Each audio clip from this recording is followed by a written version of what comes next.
Hello, আসসালামু আলাইকুম। আমি এলিজাস ব্লগ থেকে চলে আসলাম নতুন একটা ব্লগ নিয়ে। আশা করি আল্লাহর অশেষ রহমতে আপনারা সবাই ভালো আছেন।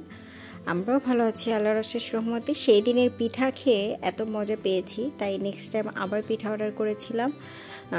তেলে ভাজা পিঠা আর শীতের যে পিঠাটা, কিন্তু এবার যে পিঠাটা দিয়েছে একদমই বাজে দিয়েছে। ফার্স্ট টাইমের পিঠাটা আপনারা দেখেছেন, অনেক দেখতে সুন্দর হয়েছিল, খেতেও এবার এত পরিমাণে রস দিয়েছে এবং পিঠাগুলোও দেখেন কেমন পুরো কেমন যেন, মানে সেকেন্ড টাইম আমি পিঠা অর্ডার করে একদমই মনটা খারাপ হয়ে গিয়েছে। এত রসে টইটম্বর ছিল আর পিঠাগুলোর দেখেন কি অবস্থা, পুড়ে গিয়েছে। জানি না, আসলে মনে হয় অনেক আগে মানে খুবই মন খারাপ হয়ে গিয়েছে। তো যাই হোক, এটা হচ্ছে আজকে সেদিন আর কি দুপুরে রান্নাবান্না ছিল। দুপুরে মোটামুটি অনেক কিছু আয়োজন। এটা হচ্ছে ডাল রান্না করা হয়েছিল, তারপরে হাঁসের মাংস, পোলাও রান্না করেছি।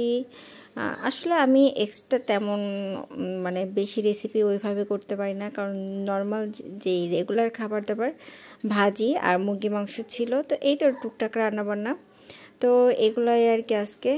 তো এগুলো আজকে আমরা খাবো আর কি। আর এক্সট্রা কোনো রেসিপি আমি এখন করছি না, কারণ আমার ছোট বেবিদের বেশি সময় দিতে হবে। তারপরে ওদেরকে সময় দিয়ে যদি কখনো পারি তাহলে করব আসলে। আর আমার আবরার অনেক চঞ্চল, আমার আবরারকেও সময় দিতে হয়। ওকে আমি চাই না যে ও আমার আচরণে বা আমি অন্য কোনো কাজে ব্যস্ত থাকি আমার ছেলেটা মন খারাপ করুক। তো আমি ওকে বরাবরই অনেক সময় দিতে চাই বা দেই, কিন্তু মাঝে মাঝে হয়ে যায় আসলে। তারপর আবরার না ফিল করে যে আমি ওকে সময় দিচ্ছি না বা ভালোবাসছি না, বাট আমি যতটা পারি চেষ্টা করি। তো আবরারের পাপা বলল যে একটু মিষ্টি পায়েস খাবে, তো আমি এই যে পায়েস রান্নার জন্য চুলাতে রেডি করছি আর কি।